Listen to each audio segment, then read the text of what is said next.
नाजरीन, आपको ताज़ा तरीन अपडेट से आगाह करते चले। मुल्क के दूसरे शहरों की तरह चनेओट में भी मुहर्रमुल हराम की मुनासबत से मुख्तलिफ इलाकों में तकरीबात जारी।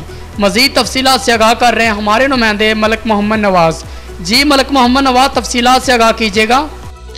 जी बिल्कुल, हम इस वक्त पीपल चौक थाना सिटी रजौआ रोड हर मुहर्रमुल हराम के मुनासबत से निकाले गए पीर कुब्बे शाह के जुलूस में मौजूद हैं। जुलूस में अज़ादार हुसैन की कसीर तादाद शरीक है। बच्चे, जवान, बूढ़े मस्तूरात जुलूस में शामिल हैं। अज़ादार हुसैन की जानिब से नुआ खानी सीना खोबी की जा रही है और जुलजनाह ताज़िया और हज़रत अब्बास रज़ी अल्लाह ताला अन्हो के अलम भी बरामद किए गए हैं। जुलूस के रास्तों पर पानी की सबीलें भी लगाई गई हैं।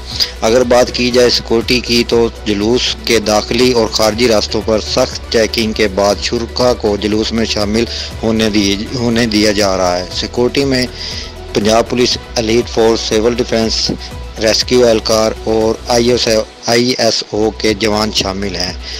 जी मलिक मोहम्मद नवाज़, आपका बहुत शुक्रिया।